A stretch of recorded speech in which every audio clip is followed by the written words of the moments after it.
আমি রাকিবুল হাসান গভর্নমেন্ট চ্যানেলে অধ্যয়নরত আছি। আপনাদের সাথে একটি নতুন বিষয় নিয়ে আলোচনা করতে এলাম। এসএসসি পরীক্ষা, আপনারা তো অনেকে এসএসসি পরীক্ষা দিয়েছেন, এসএসসি পরীক্ষা পাশ করেছেন। এখন দেশের চাকরির যে অবস্থা, দেশে তো চাকরি নেই। আপনারা মাস্টার্স এমবিবিএস পাশ করে অনেকে বেকার বসে রয়েছে।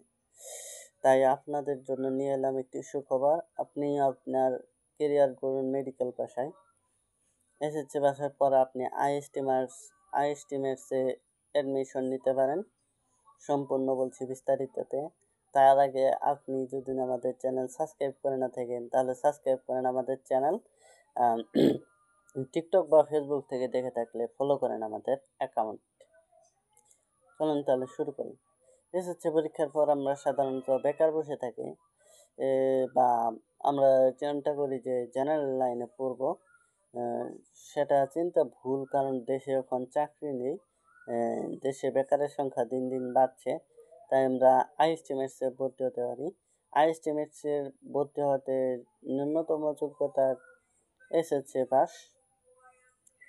আর আপনি বিজ্ঞান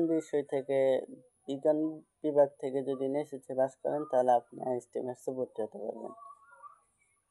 তাহলে বসে না থেকে আপনিও ভর্তি হয়ে যান আইএসটিমেটসে।